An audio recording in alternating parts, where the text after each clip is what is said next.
Bonjour, bienvenue pour une nouvelle vidéo, cette fois-ci pour présenter une figure de la collection Ichiban-sho avec le personnage de Tenshinhan, donc figurine de la loterie Ichiban Kuji qui est sortie à la vente. Voilà, c'est ça la différence entre les Ichiban-sho et les Ichiban Kuji. Ichiban Kuji, vous ne pouvez pas les acheter dans le commerce, c'est simplement dans la loterie que vous les avez. Et quand il décide de faire ses figurines à la vente, c'est dans la collection Ichiban-sho. Normalement, il est interdit de vendre dans les magasins les Ichiban Kuji. C'est forcément une loterie. En général, les Ichiban-sho donc sont quand même assez élevés au niveau des tarifs, hein, mais à la revente, elles se vendent beaucoup moins cher que les Ichiban Kuji. Alors après, je peux pas réellement préciser pourquoi. Voilà, je sais que grossièrement, j'avais vu dans la même collection, dans une collection Ichiban-sho et Ichiban Kuji, il y avait la figurine de Jackie Chun. Jackie Chun se vendait en Ichiban Kuji pour la somme de 70-80 euros, mais d'un particulier à particulier, on va dire sur les sites, alors qu'elle coûtait facilement 2 fois moins cher en Ichiban-sho, donc dans le commerce, dans les magasins et tout ça. Donc voilà, donc là cette figurine j'ai réussi à la toucher à 40 euros, j'ai dû aller par le biais d'un ami sur un site espagnol parce que visiblement ils comptaient pas les sortir en France.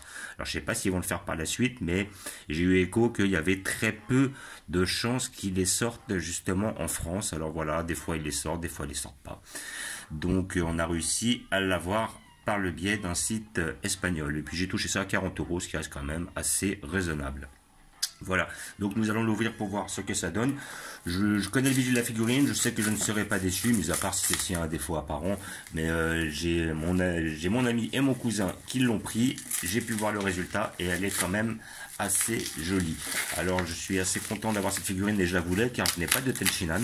Voilà, j'ai un Yamcha, j'ai un Jackie Chun, Tortue Géniale, tout ça, Goku étant petit. Mais le seul personnage que j'avais pas c'est Tenshinhan. Et pour avoir des Tenshinhan, il y en a...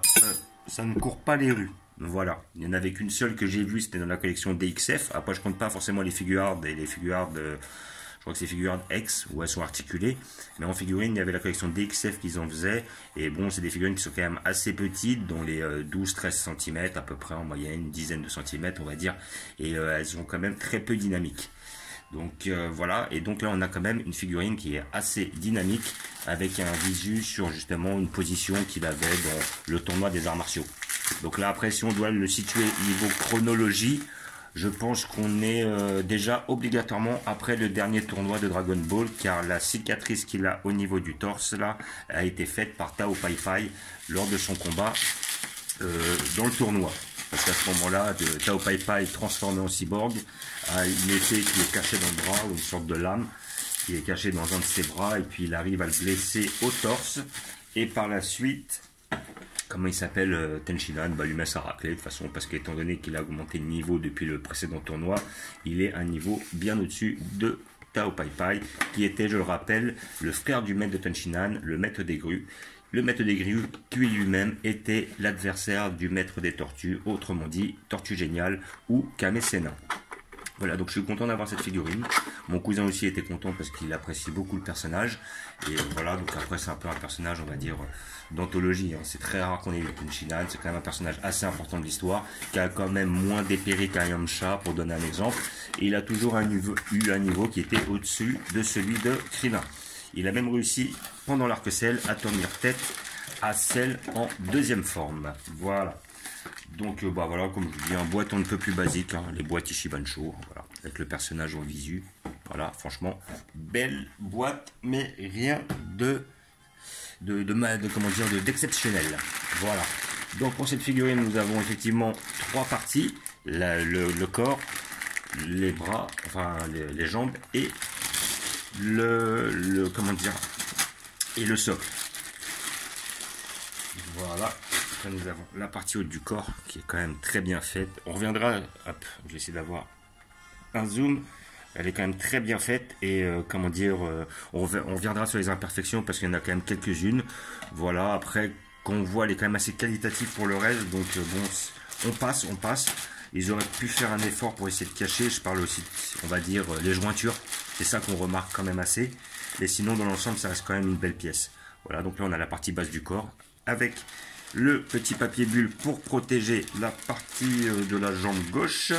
Et nous avons le socle ici présent. Alors le socle, je vais pas le sortir, je vais le laisser dans la boîte parce que j'en ai pas besoin. Il n'y a pas de tremblement de terre chez moi. Donc j'ai pas besoin de mettre ce, comment dire, socle. Voilà. Et donc là nous avons le personnage que nous allons emboîter. Et voilà. Et c'est nickel. Alors en plus, ce qui me plaît avec cette figurine, c'est qu'elle est vraiment sur un jeu de taille avec la Jackie Chun qui est sortie sur la précédente Ichiban Kuji.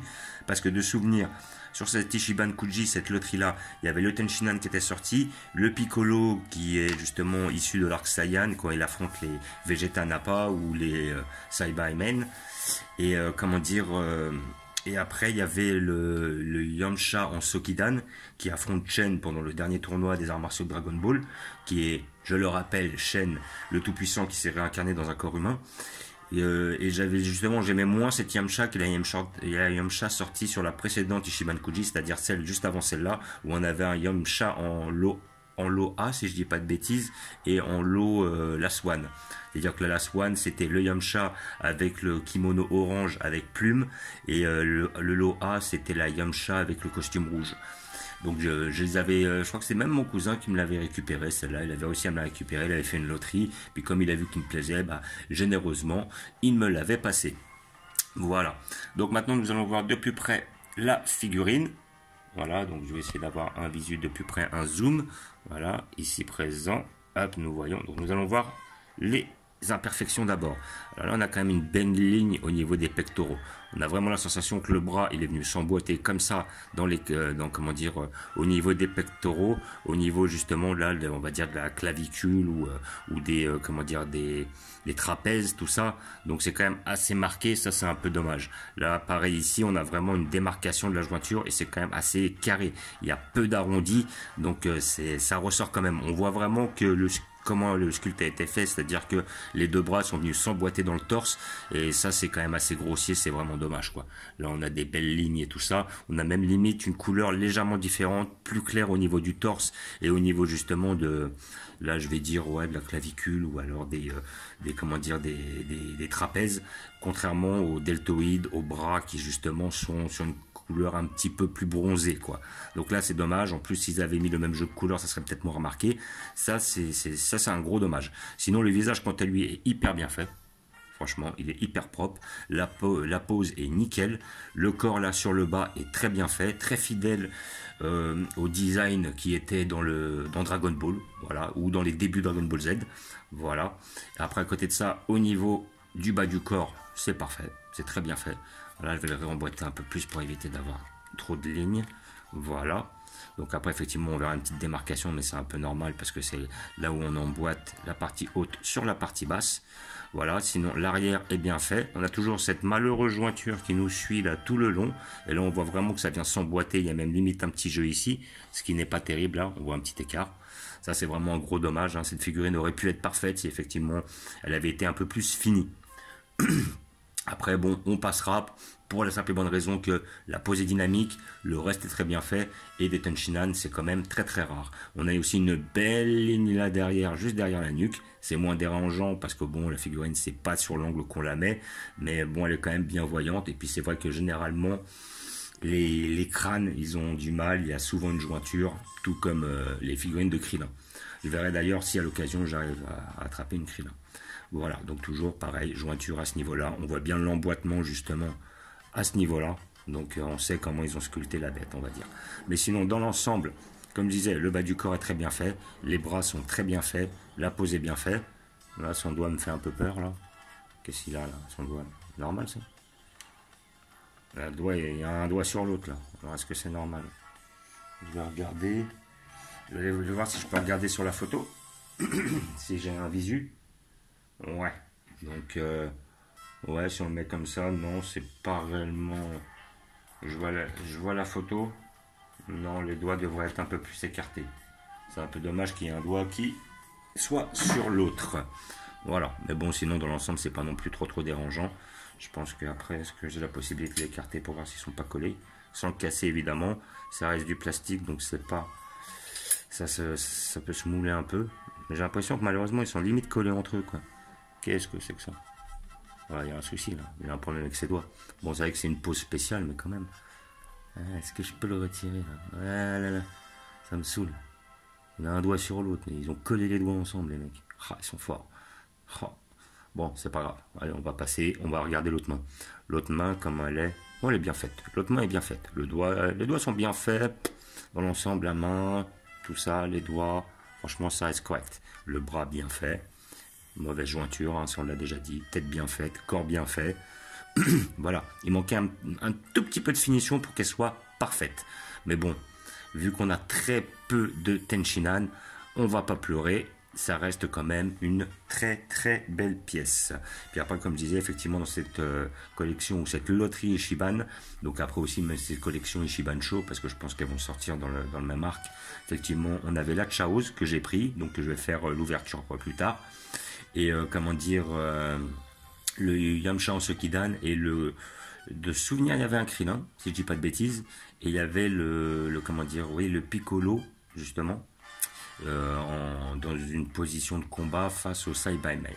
Voilà, donc le Piccolo m'intéressait pas plus que ça, mais bon, faut avouer que quand on a tout l'arc, c'est-à-dire le Yamcha, plus le Tenshinhan, plus le Chaoz, plus le Piccolo, et à plus maintenant, comme ils avaient sorti après une collection, ou on va dire une loterie Ichiban Kuji, et aussi une collection Ichiban Show, hein, mais peut-être pas en France, avec le gros Nappa et le Vegeta, là on peut refaire un diorama avec tout l'arc Saiyan, parce que je crois que même il y a la possibilité d'avoir des petits Saibamen.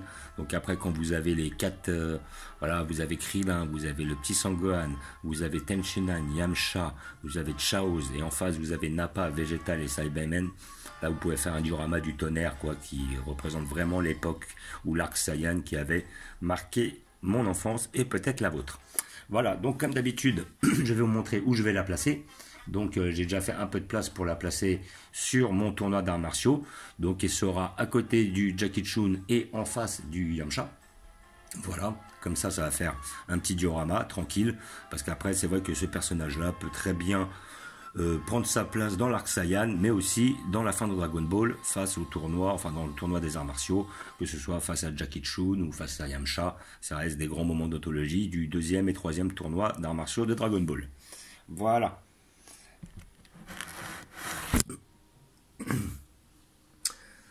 Et après je vous ferai un petit visu sur la collection. Voilà. Donc là, hop, on remonte. Et donc voilà, je compte placer notre personnage ici. Voilà. Donc comme ça, ça nous fait un petit visu. Et là, on est vraiment, pardon, on est vraiment dans le tournoi des arts martiaux. Alors je verrai comment la replacer par la suite. Peut-être la repivoter un peu. Là nous avons notre Tenshinhan face à notre Yamcha. Le Yamcha effectivement de la précédente Ichiban Kuji. Et je crois que celui-là était encore d'une Ichiban Kuji d'avant, si je dis pas de bêtises. Notre Jackie Chun. Voilà, j'ai gardé la tête de Jackie Chun parce qu'étant donné que j'ai déjà un Tortue Génial.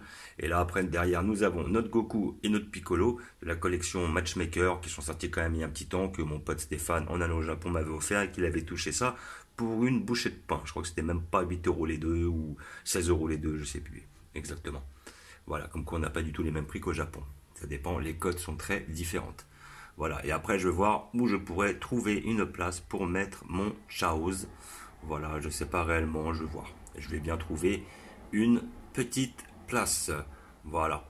Donc là après, effectivement, derrière mon Goku Super Saiyan, il y a mon Broly. Je l'ai ressorti parce que justement je la regarde un peu en ce moment. Donc je l'ai mis dans un endroit où j'ai plus d'accès ou de visibilité. Donc je la remettrai là-bas par la suite.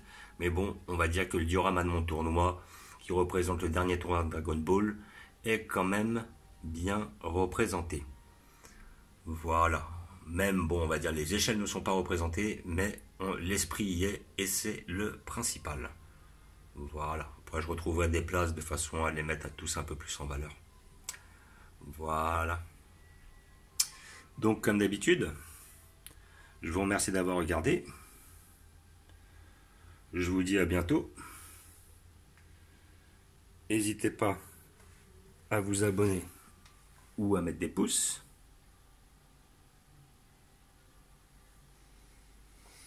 Et après, prochainement, je devrais peut-être faire un échange standard entre la Vegeta Saiyan God que j'ai eu et une Nappa de la collection S-Culture. De toute façon, il n'y en a qu'une seule.